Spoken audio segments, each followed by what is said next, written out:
Well, it's exciting, but I don't like these press conferences. I really do not like it when it goes this way. I don't like all that language and all the stuff that goes down. Totally unnecessary because we've got a really, really good competitive fight.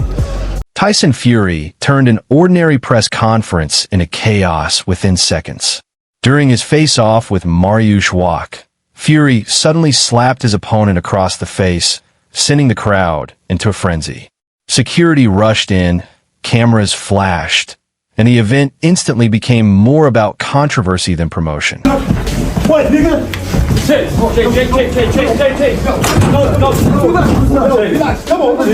No, Fury later insisted that pre-fight trash talk never affects him, but his actions suggested otherwise. The slap appeared to be a clear message, showing he intended to win the psychological battle before the opening bell. The incident quickly divided the boxing world. Hi guys, I thought I'd take this opportunity to just say a little word about Thailand really. Very special place to me. I came here a few years ago. I fell in love with training here with the heat and everything, waking up every day, stunning. It's also a place where Christians, Muslims and Buddhists all live together in harmony. Unbelievable. Very, very beautiful place. Very, very thankful that I'm able to fight here and raise money for the Father Ray Foundation. A very, very good cause, and I hope everyone can dig deep and give as much as they can, or as little as they can, and let's try and raise some money for a very, very good cause. These have been helping children for over 30 years, deprived, disabled, homeless, starving, all of the above. I'm going to give it my best shot to do the best I can to raise as much as I can for them, and yeah. Let's go. Thank you. Blessed be the name of Jesus Christ. Amen. Some saw it as classic Tyson Fury, creating headlines for a fight that lacked excitement. Others questioned why the matchup was happening at all. Wade Plemons led the criticism. He dismissed the contest as a glorified exhibition disguised as a real fight. Your money, he's nothing to prove to nobody, and yet he's here again. All I can say is, it's an addiction, isn't it? Like anything else. The Gypsy King has took him over completely. He is the Gypsy King. Tyson Fury got lost a few years ago on the road somewhere. He's chosen someone like Makhmudov to come back against, who has a good knockout ratio. What do you make of the matchup and where Tyson's at in his career? He questioned the promotion, criticized Netflix's involvement, and argued that the event seemed designed more for entertainment than serious competition. According to Plemons, the fight reflects a growing trend where business often outweighs meaningful challenges.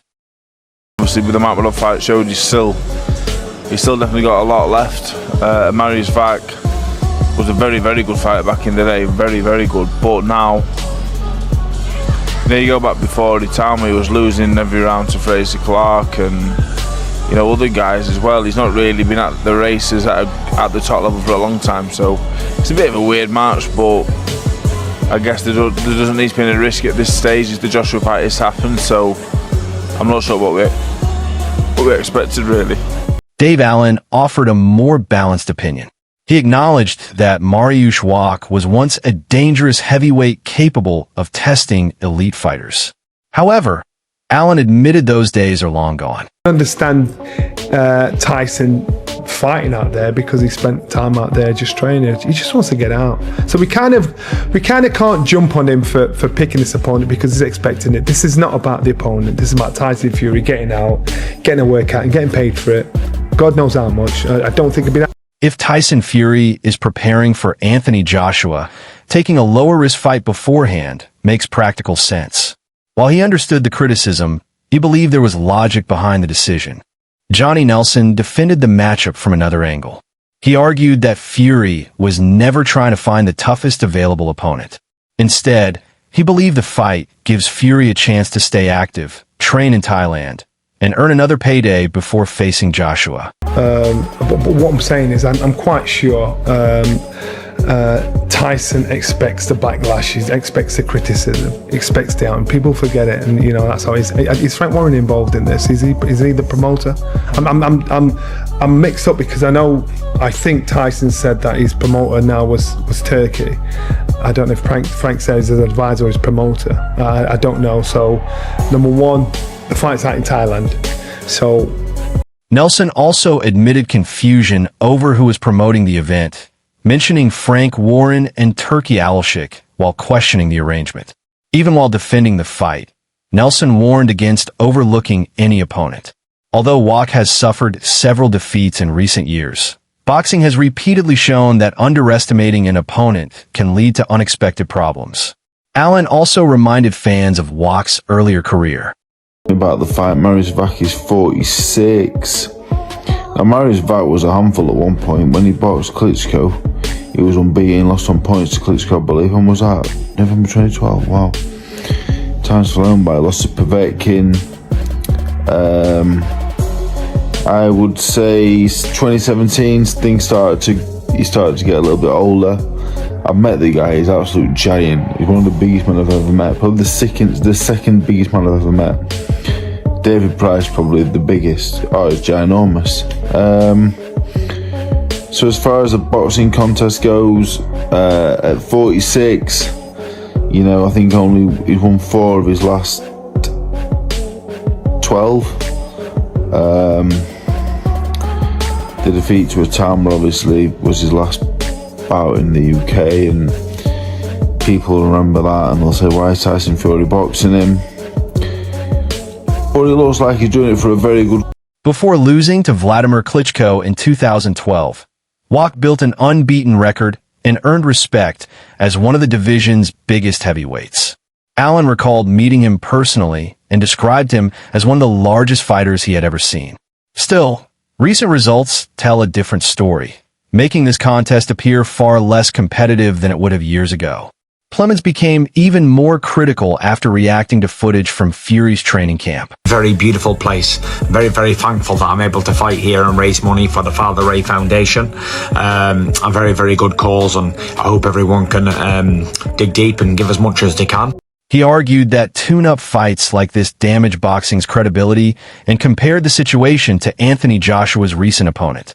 In his view, the heavyweight division has become increasingly focused on protecting stars instead of matching them against dangerous challengers. Gareth A. Davies focused on Fury's connection with Thailand rather than the controversy. Having visited him there before, Davies described Fury as relaxed and genuinely happy whenever he trains in the country. We'll come to Mariusz Wach, the 46-year-old opponent, in a minute. But I think I've read the comments from Tyson. I'll see him in a day or two, whenever it's going to be this week anyway. But he loves it here. Remember, I went to see him before he fought Arslanbek Makhmudov. I came out to Pattaya to see him, sat down with him in his favourite sports cafe just outside Pattaya. And he's on almost the happiest I'd ever seen him in camp. And he did outline then why he loves this place so much. The Greng Jai, as they call it here, where they give you space. Everyone knows who he is. They see the Gypsy King jogging through the town with his ghetto blaster, with Celine Dion blasting out of there, or whoever it is at the time. The climate suits him. He's enjoyed himself. He's being trained by Sifu out here, the Australian coach. His son and Jonjo, his nephew, are out here. He's very settled here. He's been sleeping on a boat in the harbour. I don't know if you know that, and his team stay in the condos. It's a very happy place for him. Liam Goff examined the bigger picture. He pointed out that Fury's fight takes place far from the traditional boxing spotlight against an opponent few believe can seriously challenge him. Goff also linked the matchup to Anthony Joshua's comeback plans, suggesting both heavyweights have chosen relatively safe opponents while building toward a future blockbuster. Plemons remained unconvinced. He argued that if Fury is truly preparing for Anthony Joshua, different continent, not even in America, it's going to be in Thailand, and it won't be against someone good, and you could say that again. You know, Anthony Joshua is facing Christian Pringa on July the 25th, the day after this fight, right? And here's the thing. Joshua wanted a comeback fight.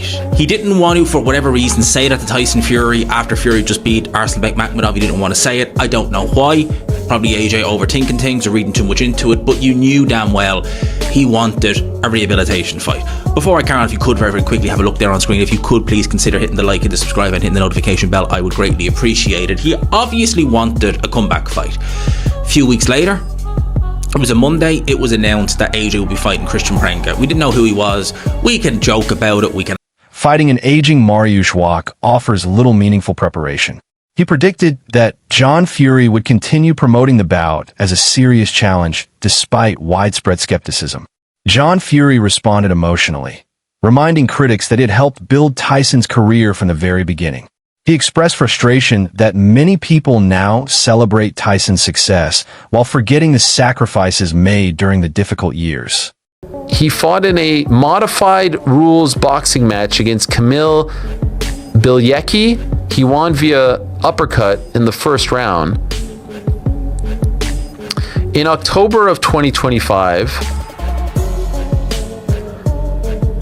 Mariusz, who by the way fought Vladimir Klitschko back in 2012, he fought... For John, criticism of this fight also felt like criticism of everything the family had worked to achieve. Dave Allen concluded with a practical assessment. He admitted he expected Fury to fight in Thailand, though not necessarily against Wach. Allen believes that if Fury defeats Anthony Joshua afterward, almost nobody will remember this contest. While the matchup may look disappointing today, future success could quickly erase the criticism. It's dig our own grave, and then you just legit with it to say, all right, then, if that's your opinion on it, let the news come out by itself. Unfortunately, trust, as you know, in this game is massive, and if you break it once, you're never getting it back. It's very hard to build. So unfortunately, the things even I know now about some of the fights that have been planned and talked about will blow people's minds away, but unfortunately, trust is massive. Carl Froch delivered perhaps the strongest reaction. He criticized the possibility of a future Fury-Joshua fight taking place outside Britain, arguing that both men have already earned enough money and should reward the fans who supported them by fighting at home instead of chasing bigger overseas paydays. Ultimately, the Mariusz Wach fight has become about much more than the contest itself. It has sparked debate over Tyson Fury's priorities. And when you said that, but I didn't anticipate it being Mariusz Wach. If the Joshua fight is to happen, I get that there should be no risk, but people won't like him fighting Wach. But if he goes on to fight Joshua and beats him, no one will care about this. So I don't think it's a great PR move for here and now. But if he feels like he's not doing some good leading to a big fight with Joshua or whoever else, then that's up to him. The influence of business in modern boxing and where the sport is heading. Whether fans see it as smart preparation, a harmless tune-up, or an unnecessary mismatch, one thing remains certain. Tyson Fury continues to dominate headlines, and every decision he makes keeps the boxing world talking.